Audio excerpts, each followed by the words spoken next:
Roll call. Bonnie Elliott, Here. James Langhorn, Here. Ken McClellan, Here.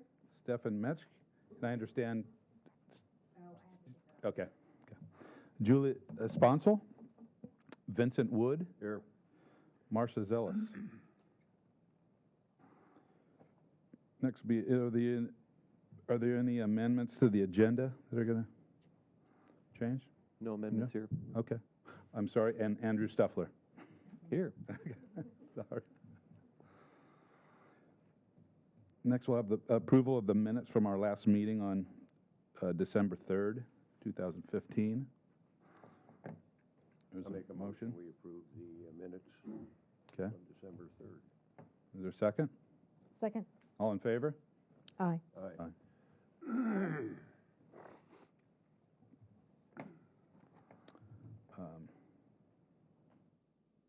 Public comment. Any items that aren't on the agenda that are on this agenda? And then we're going to hold the, we're going to still stick to a couple minutes for any comments? Yeah, that's our general rule. Yeah. Yeah, I don't see a whole lot of Okay. folks here, Nope. so we should be good with that. Okay. Next on the agenda is the introduction of 21 East Constance Avenue. You know, With staff. actually, Mr. Chair, I should have asked, Yes. when you asked for amendments to the agenda, I would like to set a date for a special meeting. You probably received an agenda that had a project on Victoria, 29 through 31 East Victoria, the Cadario building. They're also having an appeals hearing with City Council on another item associated with that property, so we couldn't have two appeals hearings happening at the same time, so we had to scratch it from the agenda. But they've asked, the applicant for the permit has asked that we consider holding a special meeting in February so that their item can be heard. They don't have to wait till March 3rd. And the city attorney thought that was a reasonable request given the conflict that we had in these two appeal hearings happening simultaneously. So I would like the board to discuss possibly having a hearing on the 5th of February. I have to leave some time for you. You want to run through it? Sure. Or you want me to? I don't want. Melissa will take us through the dates. Okay, so we have a couple of options. The first one is going to be February 1st. Well, we do, so Oh. I didn't tell you this, so surprise. The 5th is the Oh. first time that Okay. the applicant can make the hearing. Okay, so we've got February 5th, anytime after 10:30. February 8th, anytime between 7:30 and 11 a.m. February 11th, 9:30 to 3 p.m. February 17th, from 2 to 5. Why don't we stop there and see if, will the 5th work, or was it the 8th? The 5th, and then the 8th. How does everybody's availability look for the 5th? Either for me. Either? Doesn't work. Yes. for me. Doesn't work for you? Okay. Ken? February 5th? Depends on the interpreter. Okay. If it's me, the 8th would work, the 5th won't work. Okay. But you might be getting other interpreter, it's not, not required. The 8th would work for me. The 8th would work for you? Okay. Does the 8th work for you, Ken? I'm good either way. Okay. 8th? 8th? 8th? Bonnie? Okay. Yes. So let's- now a time. What were the dates? Was that, or times? Was that all It's day? between 7:30 and 11 In the morning. in the morning. Yeah, can we do it early morning? Be clear. We don't have to start at 7:30. Maybe like a Any 9? time. 9. I was going to say 9. You want to do 9? 9 o'clock? Yeah, It's fine for that'll me. 9 to 11. Okay, I'll get that scheduled. Vince, does 9 work for you on the 8th? Okay. Thank you, Melissa. Sorry for changing things up at the last minute there. Thank you, Mr. Chair, for letting Thank us you. take care of that bit of business before we get going. And did you introduce this Yeah, item? yeah. I think I. Introduction to 21 East Constance. Would staff like to? Yeah, I'll Present? kick it off, and then we're going to want to hear from the applicant. This will Okay. be a pretty healthy discussion, I think. We enforce the accessibility provisions in the state building code in Chapter 11, and architects and owners are also held to the ADA, which we don't directly enforce, but through our CASP program, our Certified Access Specialist program, we do provide insight on that, and we try to direct people in the path of compliance with the ADA. It becomes difficult if somebody wants to appeal that because we don't have an appellate body here for ADA appeals. So, but if it's in the California Building Code as an accessibility provision, we can hear that, we can enforce that. And in this case, we've got a couple of provisions in the code that, it's kind of depends how you read it when you're reading the code, how you take the verbiage in the code. But we have also done some research on both sides. I think you'll hear that we've tried to go beyond just our reading of it and look to other experts' readings and try to get an understanding of what is the intent of the code given the way that it's worded. So in my staff report dated January 13th, I just tried to capture the essence of the conversation from my perspective anyways, and that is, should electrical and mechanical construction that's proposed with a building alteration, say a tenant improvement, should the value of that be included in the overall construction cost? The reason that is a key question is that overall construction cost piece, or I guess we should probably call it adjusted construction cost piece, to use the right term, that starts to dictate how much money has to be spent on improvements to a path of travel leading to that area that you're modifying.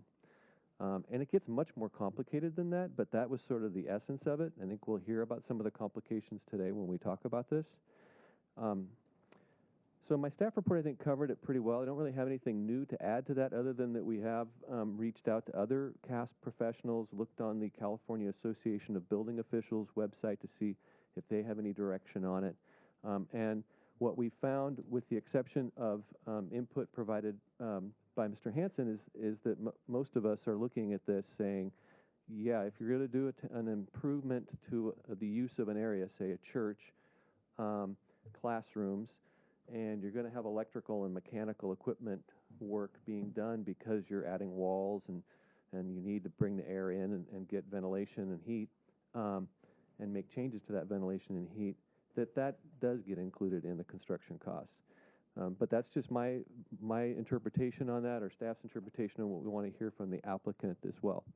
The plans were provided by the architect, which was great. We took them down to Tri-County and made 3 sets. So there's 3 sets of the plans there in front of you if you do want to open them and follow along, should you get pointed in the direction of some of the floor plan sheets or something to look at details.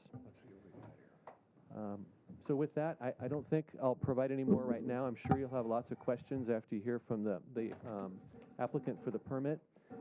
I do want to give some context to this for you, that this is not an appeal. So this is me bringing something to you and the applicant for the permit bringing something to you to try to find out what's your take on this, what's the recommendation you would make, and then ultimately I have to make the decision. So I'm looking forward to getting a good discussion going.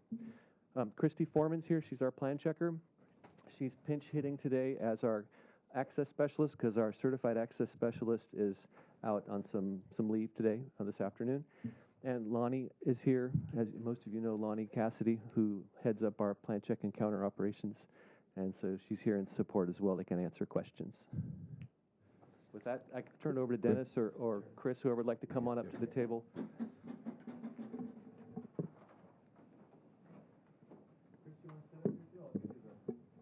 Okay.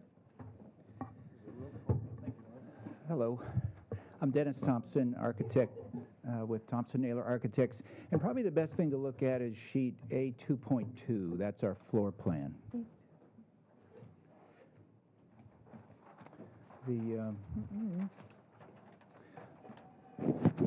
My clients are here in the second row. These are folks, volunteer. I'm sorry, what page did you say? A2.2. A2. Proposed floor plan. Got it? We've got AO. Yeah, skip AO. Here it is.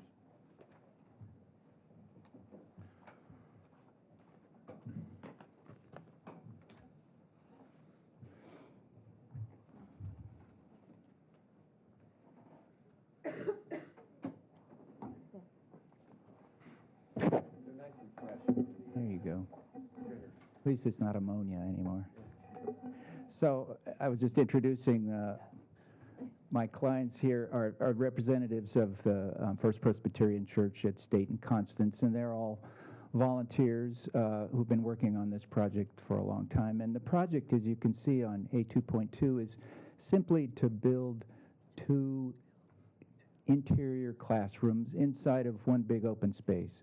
I think outside of that, we're adding an exterior door, so we have a nicer opening. This is a 1960s building, and we're trying to modernize it for their functional use and also for the effectiveness of the building. So we're creating the kernel of the project. The only reason we're doing the project is to create those 2 classrooms and the new doorway to it. In addition to that, in terms of modernizing the classroom, they want to pull out 3 old gas wall heaters. These are the 1950s style wall heaters. They don't work very well. They don't distribute the heat very well. And introduce or install a new forced air unit that would distribute air to all 3 of these spaces. And at the same time, add a few new lights to accommodate, and lights and switches to accommodate these new classrooms, and also swap out the majority of the lighting, which is old fluorescent lighting. I think there are about 12 fixtures, 1x4 or 2x4 fixtures. Just swap those out for brand new, modern, energy efficient ones. So that's the kernel of the project, and I understand that we need to spend an additional amount, about up to 20% of the value of that project, on handicapped accessibility improvements. So in my first submittal in September, Christy Foreman, I think, corrected me on my approach to those improvements. No matter how many classes I've been to about accessibility, I still find it challenging. So she kind of corrected my understanding of that, and I realized that it's even more complicated than I think after all the classes I've taken. So I brought in Chris Hansen, who is my go-to guy for accessibility. Chris used to be the CASP expert here at the city, and now he's a consultant on his own. So we worked with the church, the contractor, to come up with what we thought was the right approach to this, and that is the contractor provided the cost for the kernel of the project, which is the walls, the doors, the windows, etc. And that's what we're calling, that's what we want to build. We did not include the cost of the new lighting or the new heating because of Chris's interpretation that those should be set aside. I'm going to let him explain that. I think, so that was our approach. I took a completely different approach when I resubmitted in December using Chris's advice. So we excluded those electrical and mechanical items that we thought were legitimately excluded, which brings down the amount of handicapped improvements. I think originally I might have had 14,000, and now we have about 10,000. So we have $10,000 worth of work proposed as part of this work, which is the 20% maximum, improving the parking, the handicapped access from the parking into the space. We've got a couple of bad thresholds. So we're doing $10,000 worth of work, and this interpretation, this very subtle minor interpretation, if it goes the other way, means we may have to do $15,000 or $20,000 worth of accessibility work for this very, very modest little project. So that's my understanding of it, and Chris is the guy who has sort of been our guide on this approach we've taken. Thank you, Dennis. Hello, board members. My name is Chris Hansen. I've been a certified access specialist. It's Yes, not, Bonnie? your mic's not on. You just have to put it closer to you. Yeah. No, okay. My name is Chris Hansen. Like Dennis said, I am a certified access specialist since 2010. I used to work here in the building department. I had Lonnie's job for 10 years and retired in 2011, and now I'm in private consulting on matters of accessibility. I am certified by the state of California, which means that regardless who's paying me as my client, my ultimate client is the codes, and I'm responsible for interpreting and enforcing, well, helping enforce the codes as they're written. And one of the reasons you're getting this today, and it's like, well, the codes have been around for a long time. How come this hasn't come up before? And a little context. Previous to the current code, the building code said that you had to spend 20% of your total cost of construction. So it didn't matter whether it was electrical, mechanical, or anything else. It was total cost of construction. Under the 2013 building code, which came into effect in January of 2014, they changed that term total construction cost to adjusted construction cost. But unfortunately, they didn't give us a definition in the code. And so we're kind of out there floundering to figure out what that means. So what you do, and the ultimate kernel of this is that when you look at what the definition of an alteration is, there's certain items that are excluded from being considered an alteration by the Division of the State Architect, the person that, or the department that wrote California amendments to Chapter 11B, the accessibility provisions. Now, that was in the handout that I gave to you, and I guess the highlighting didn't come through, but if you look in that first box in the letter, you'll see that there's alteration, and some of the typing in there is in regular type, and then there's some that's in italicized, and it's preceded by that DSA-AC, which means that the following is California's amendments to the International Building Code that apply only to California, and this was DSA's. You want to take a minute, make sure they're following Yeah, it would be on this page here, and in this box here where it says alteration. I don't think I have What it. page is that? Do you have a page? It's Last one. of your package, the last page of your package. very last page. I'm sorry, I don't have a Yeah. whole package, so I didn't know what page that was on. Yes, Thank you. So since this is preceded by that DSA-AC, that means it only applies to Chapter 11B, which is the chapter that DSA is responsible for. It doesn't mean that these things are not alterations as far as the rest of the building code is concerned. It's just for purposes of Chapter 11B accessibility.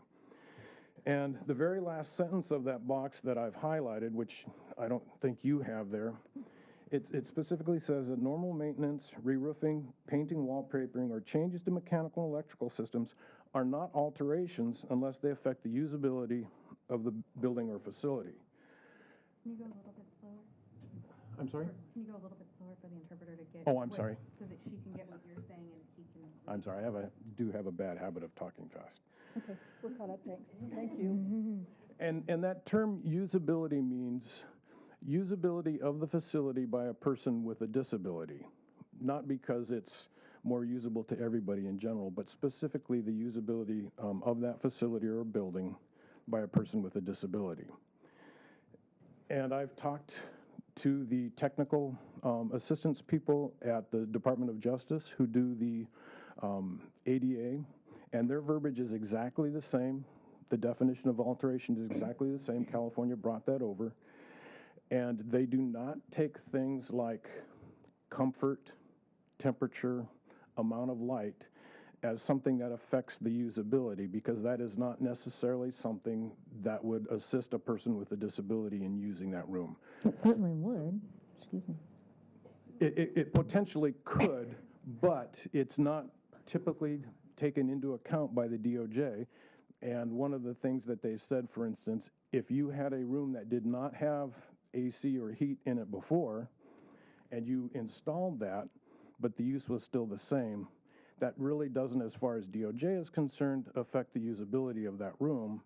And so the monies you spent on that would not be accrued towards having to do path of travel upgrades. Whether those things were done singly, alone, or in concert with a larger project. Because as you know, we don't get a building permit from the federal government to say what's being done. They just look at it as construction.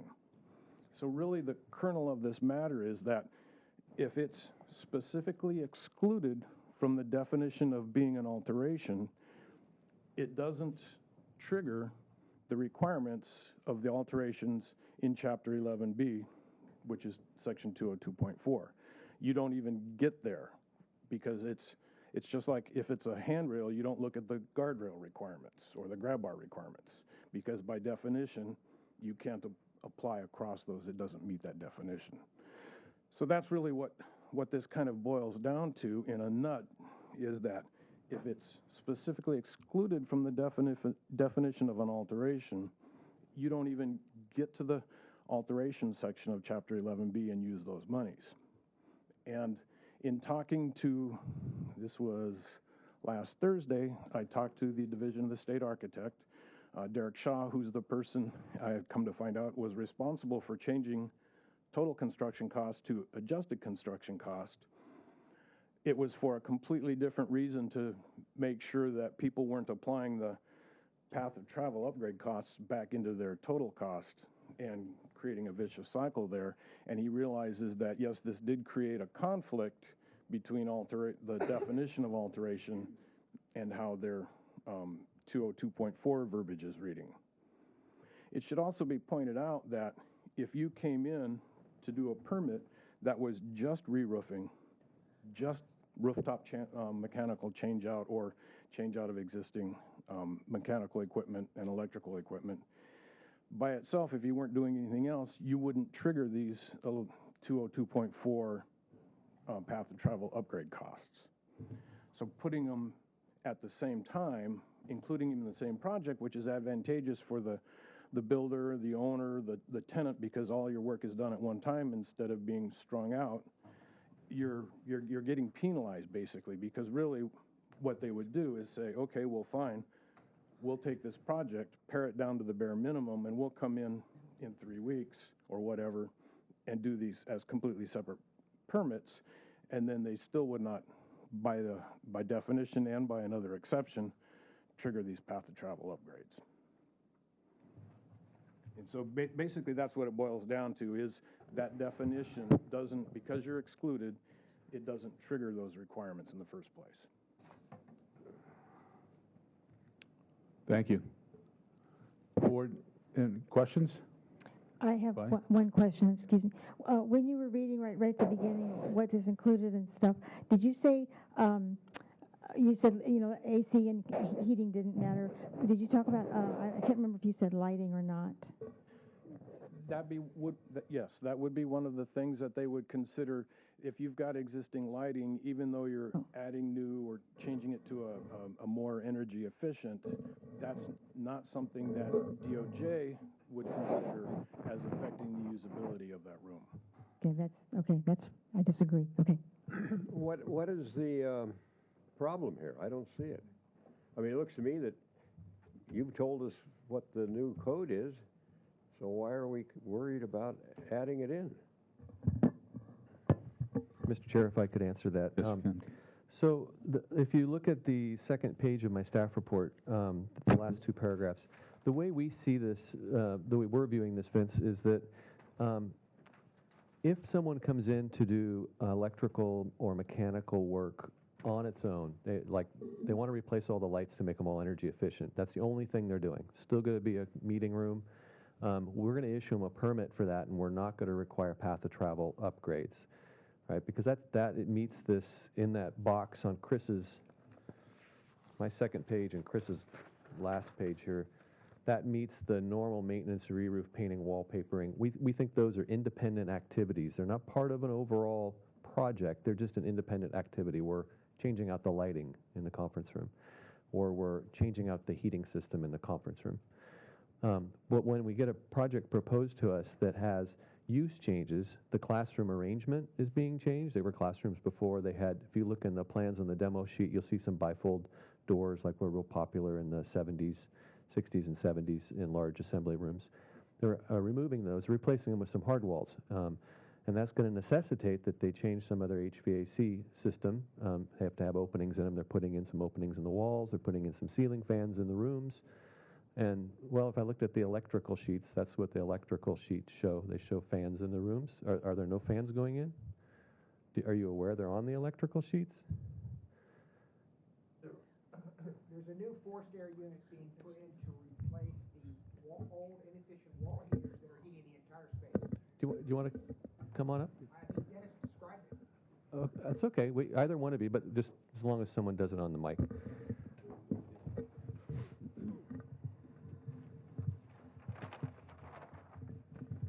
And if you could refer to a plan sheet, because they have the plans in front of them, that would help. The same plan that they were looking at. My name is Fred Marsh. I'm an elder with First Presbyterian Church. And our plan was to put these walls in, but we had, as we were proceeding with the design of the project, we got complaints from the people that were using the spaces now that the existing wall heaters were very inefficient. The pilots kept blowing out. They were a real problem. They said, can't you do something to replace those wall heaters? We looked at alternatives like new wall heaters and a new forced air system, and we decided it would be cheaper and more efficient to put in a new forced air system. It had nothing to do with the decision to put the walls in. The walls don't even go to the ceiling in many places. So the forced air unit was a completely separate decision, just like the decision to replace the lighting with efficient LED lighting. It had nothing to do with the usability of the space. That didn't change. The decision to put the forced air unit in was completely independent from the decision to put the walls in. And I'd also like to point out that I don't think that we're objecting to the costs that are the electrical and things that are in those new walls themselves, because obviously, the electrical switches and the outlets, those do affect the usability of that room. So I don't think that it's the issue of what's going into those new walls that we're talking about. It's those things on the rooftop, those things that, it's got existing heater, we're changing out a heating style. So that F8 forced air unit, that it's up on the roof or in another space is not part of this. So Dan, I appreciate you facilitating this conversation. So, if I'd like to ask, if this project would be possible without making any mechanical improvements to the building? Yes. It sounds like that was an optional thing. As an architect, would you be okay with submitting this, and would it meet the energy code requirements required for ventilation? I think it very would. Yeah, we've got wall heaters that can heat the whole room to 70 degrees at elevation, and these walls only go up 7 feet, so the whole space would be heated. Not as efficiently as we'd like to, not as comfortably. Well, we're not changing the volume, so does the energy thing even? Oh, yeah. Since we're not really altering the volume of the space, I don't know, and it's been a while since I've looked at other than the accessibility codes, I don't know that the new energy codes would really kick in and trigger upgrades to any of that. Christy, do you want to respond to that? I know we talked about it earlier. Or Lonnie? Okay. So the discussion here is, are mechanical improvements required based on the change of the classroom arrangement, right? That's what we're... Correct. Lonnie Cassidy, I'm the plan check supervisor. So creating the new classrooms requires ventilation in those areas and also a heat source. So we would have to look at the location of the existing wall heaters and their capacity to heat the square footage there. So it didn't appear that the wall heaters were remaining, so I don't think we looked at that. We were looking at the new FAU as being the heat source for those additional classrooms and then providing the mechanical ventilation. I recall seeing a detail that showed the walls to be full height, so maybe I missed the detail that showed them only going to 7 feet.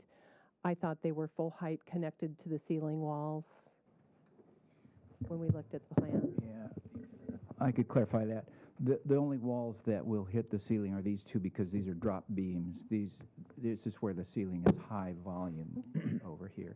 And just back to the fan question, Andrew, these 3 fans are existing. They have a little end by them. And most, the clouds are mainly to indicate the circuitry which the electrical inspector or plan checker asked for. So these are all existing outlets. Just because they're clouded doesn't mean that they're new. The new ones are attached to the wall here. Okay. And the lights, there are 6 new can lights because of this project, but all the other lighting is a swap out of pendants, and then these are, these are soffit lights that we're changing.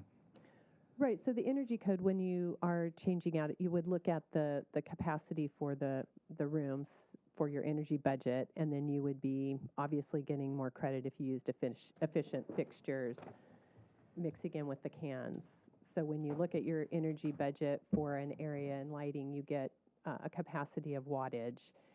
It's often better to change them out because they're more efficient now. I don't know if that's what your energy consultant did for the lighting, but that would be one of the precursors to changing out those old, even they were Yeah. high efficiency at the time, but they're inefficient by today's standards. You know, these are voluntary changes because we could have left the lighting. Okay, so it may have complied with the existing lighting. Okay, so I think we've established that, it sounds like we've established that the fans that are shown on sheet E 1.1, if you want to flip back, they're further back in the set. We've been looking at sheet E 1.1. And I appreciate the input in the conversation because sometimes things aren't completely clear until we really sit down and have the conversation. But you have experience with these papers. Oh, I used to build stuff. So on E 1.1, you'll see quite a bit of drawing activity on there. So I was under the impression when I looked at it that the clouded work was new. Some of it is. It has an N by it. I think the stuff with an N in parentheses is new, and the E in parentheses is existing probably. The fans, there's on one of them there's a N7, but it's not the fan. It's something else, I think. So The 3 fans. they're all there. Yeah. So the fans are all there. I just happened to look at that one, and that's okay. I mean, that's part of the deal. So the question is, there were some wall heaters that I guess are in place there now, or were if they've been demoed, and they're replacing those with the heating system. And there is some question, it sounds like it's borderline or questionable whether or not those wall heaters with the new hard constructed walls would be able to heat all of the classroom areas in the remote parts to the extent that they need to. Or the ceilings that are in there now existing, I'll let you. you know? Yeah, this is a vaulted ceiling with the ridge running the long way down the sheet. Probably the high point goes up to 14 feet, something like that.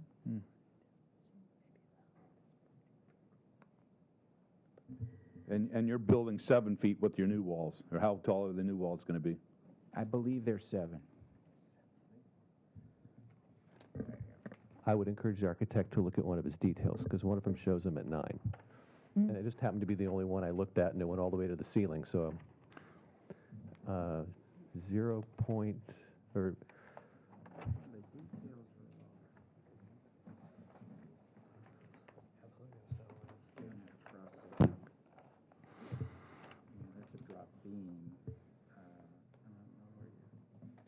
on your wall schedule, on your floor plan, it'll show it called out the height of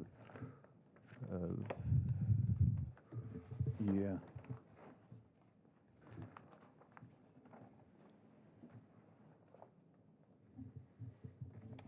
so They're 9 feet. we're looking at sheet A2.2 if you want to follow along. Legend. So 9 feet is to the bottom of those drop beams, which now hold the folding doors.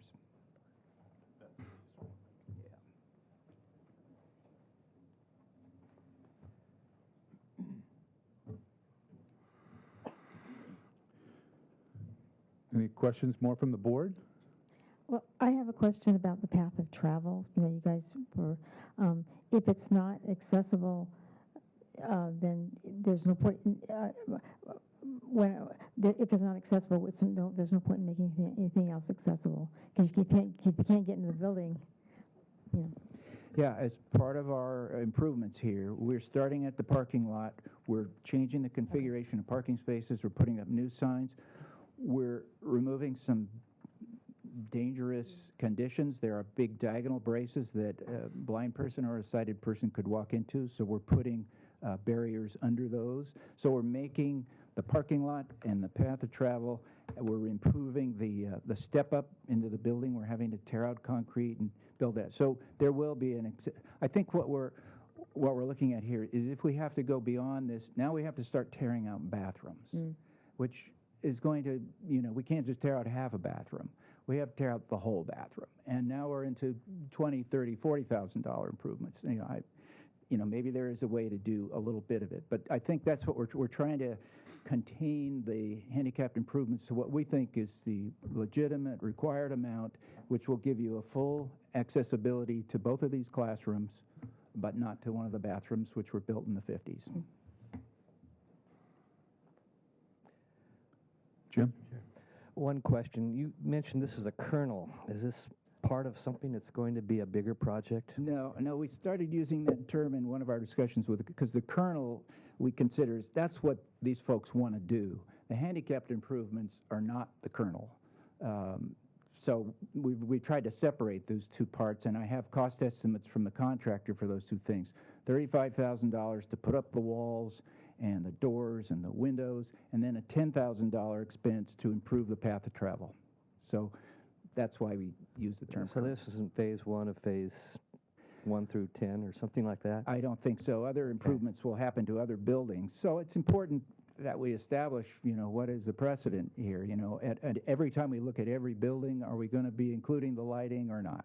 Are we going to be including the mechanical systems or not? Because these are all old buildings, and I'm sure you have hundreds of these old buildings around the city. So this is an issue that will come up on this project and on other projects again and again.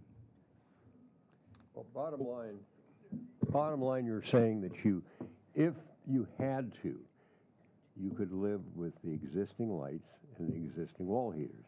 Is that right? The gentleman behind you is nodding yes. He's not. I mean, I don't know how. Yeah, I mean, I believe you could crank those wall heaters up to full blast, and eventually the heat would make it in through the doors, opening and closing. Each of the rooms has windows in it, exterior windows and interior windows. So I believe you could heat those rooms. Okay, based on that, I would say that it would comply with the requirements shown here. That you don't have to add it to the overall cost. You said the overall cost for these add-on lighting and mechanicals to build it is $35,000? No, what we're calling the kernel, the walls and the doors, 35. I believe the lighting and heating adds another 18. I believe I'd have to look at my notes to be sure, because I turned in a total evaluation of 54,000 or something like that. We've had some different numbers floating around, but all the numbers are coming from the same source. We have a contractor selected for the project, so he's given us the numbers for the kernel as well as for the alternative improvements as well as for the lighting and heating, which we've are trying to keep out of this calculation.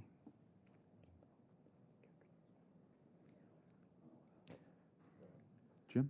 Mr. Chair, are we just taking questions now, or are we supposed to provide commentary? Or I know we're not voting on anything.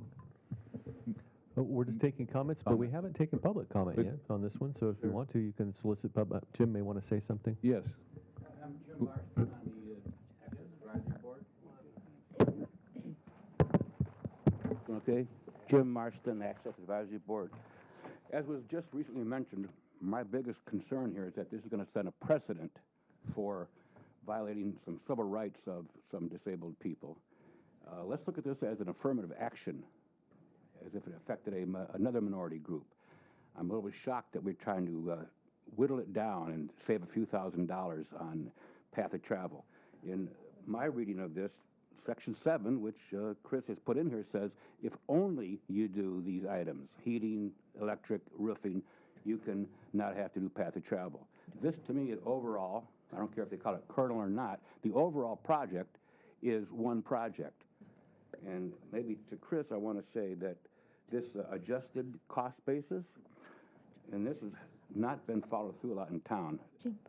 You're supposed to look at the last 3 years of construction to a certain project, and that total amount is what's looked at. You can't do things in 20 different phases and somehow sneak through. Is that correct, Andrew? So to me, adjusted construction cost has to do with that. Look back 2 years and say, did they do something there? And that, to me, is adjusted. To me, the overall project is including this other stuff. And to me, to try to whittle down a couple $1,000s just to save having to do that path of travel is a terrible precedent to fix here, or to set. Because we know that in many places in the state and other places, the builders, the owners, are constantly lowballing their estimate, and therefore they're not having to do as much path of travel as they should. And to me, I look at this as another low ball. So I think that's all I'm going to say, but I think it's a very bad precedent because if this is accepted, then everybody who comes here is going to want to take out all electrical, all heating, all roofing from every estimate. And to me, the code says the overall thing is a project, and that's what we should base the number on. Thank you. Thank you very much. Board, any other comments? Questions or comments, Mr. Well, whatever you'd like to say. Andrew, what are you asking us to leave you with? I'm asking for you to have a discussion, to ask questions, to make comments. You don't have. It's not a decision. This is an appeal. This is not an appeal, so you're not going to vote on anything. You can share your opinion, but I'd like the benefit of your experience, your knowledge, your intellect. I'd like for the community to hear that, so that when I have to make a decision, they can maybe understand where some of that decision's coming from. So that's what I'm looking for. Okay. Bonnie? Hi. I guess, trying to say this politically correctly, I think it's everyone knows that the churches are exempt from the ADA. They've been exempt from the beginning. So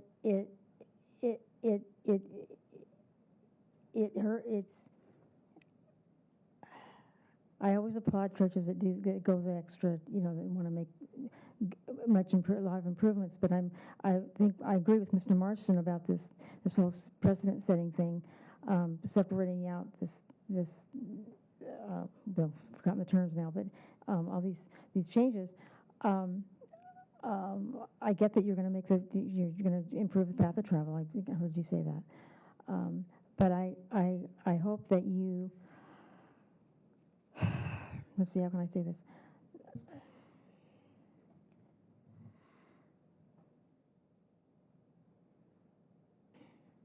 I just hope that you don't let money rule, and I realize we all have budgets. I get that. That the budget doesn't overrule what is the right thing to do for any human being. Thank you. Mr. Chair? Yes, Jim. I was holding my comments, but you aren't the first building committee from a church that I've experienced. There's always shocks to the system of trying to make any kind of change to a building such as that. And it's never easy for a code official to be too overbearing either. We have to be very careful about how we approach that because you cannot avoid pissing somebody off royally, in the process. I will say this, though. My kids sang in that church as kids. They sang as high school. They sang as college students, and they've given concerts even later. The church is a public facility. This church, beyond so many, has allowed the world in to their facilities. So it serves as much more than a church. That being said, it's not hard to imagine that you might see some disabled people that need to be in that church, and we need to look for those things. As a code official for many years, I struggled with the ADA and how it worked, how it fit, what was reasonable, what wasn't. As a code official, I spent many years on code committees, and I can guarantee we're not omniscient. And this whole argument or discussion really stems to the issue of where did that come from. I'll give you an example of something that happened some years ago. There was some rethinking about fire smoke detectors in rooms. They used to be in hallways. Then they decided that they had too much of a hair trigger to them, so they reduced the sensitivity for these smoke detectors. And they said, we're going to put them in the sleeping rooms, and we're going to put them outside the sleeping rooms. We're going to put them at all levels of these rooms. And we're going to interconnect all of these, so it was not a matter of just screwing a little battery-operated detector to a ceiling. Well, bottom line is that is some real work. The trigger point for making that requirement was $1,000 worth of building permit value. If your building permit exceeded $1,000 worth of work, you had to do this. Now, enter this into the issue of roofing, because roofing is part of that list along with mechanical and the plumbing and everything else.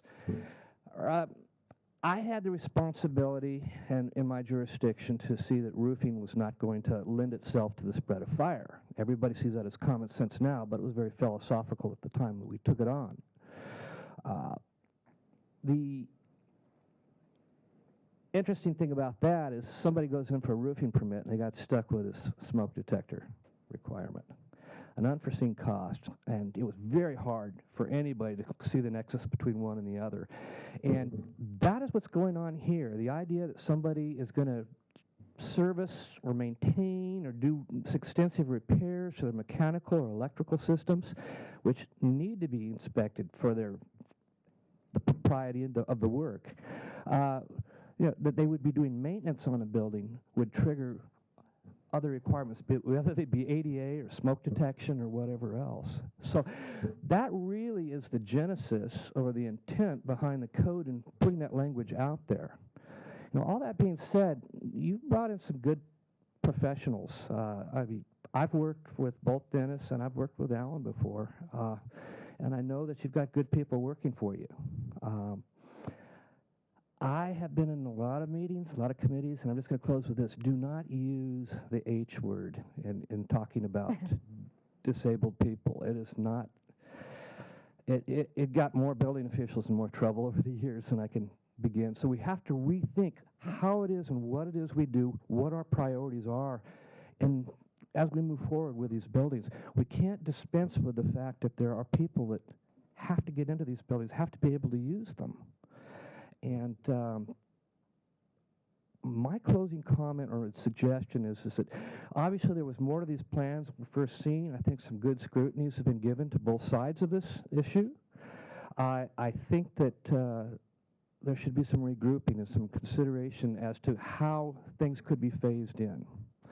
I had fire sprinkler requirements that went right against the grain of what churches were doing in Montecito. They all have sprinklers in them now. It took me sometimes 13 years from the time the initial permit was let to get them in, but I phased these things in. It made sense to people, and the groaning and the complaining stopped when they realized that they could plan for these things and things could eventually take shape and form as they needed to. And I would suggest that whatever is done here does not disregard what needs to be done in terms of accessibility, but instead makes it follow through in a means that is doable for the client as well.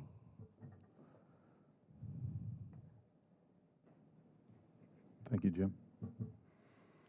Any other comments, questions, board?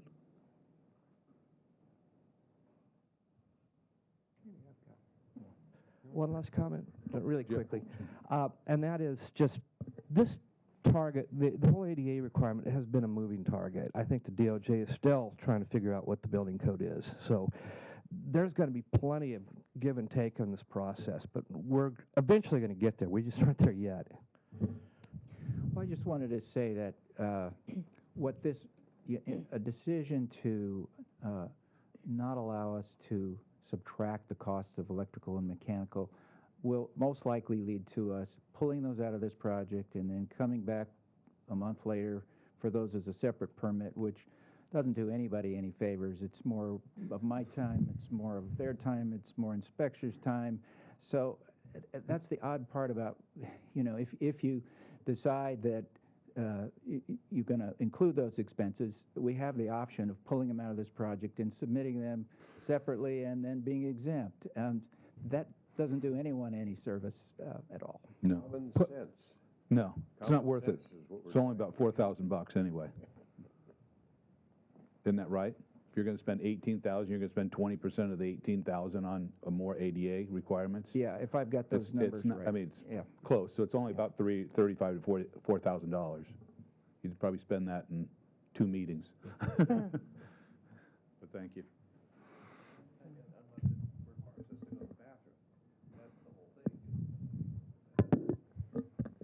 I do want to just let the board know, and the community who might be listening at some point or looking at the minutes, that the State Building Code Section 11B 202.3.3 specifically prohibits dividing up electrical, mechanical, plumbing, and building work over a short period of time. They don't define what a short period of time is, but they specifically address that you can't just divide your project up in order to reduce your adjusted value on your construction and avoid other compliance issues or commitments.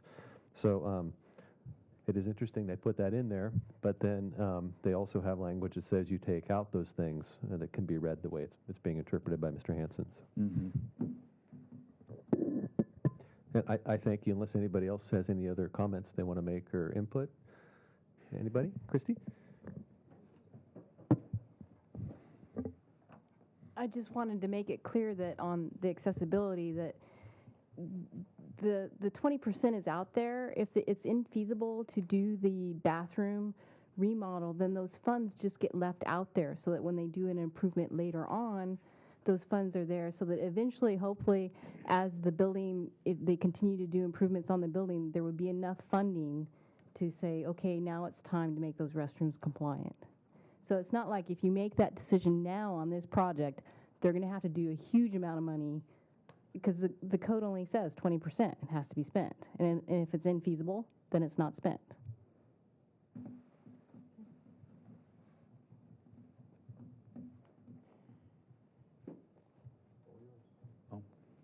Okay. All yours, Mr. Chair. Yeah. I was just going to say, and those funds don't have to be spent on a bathroom. They could be spent on painting a curb or something. Okay. Okay, we're done with that. Good. Thank you. Thank you Appreciate very much, everybody coming. gentlemen. Appreciate the input.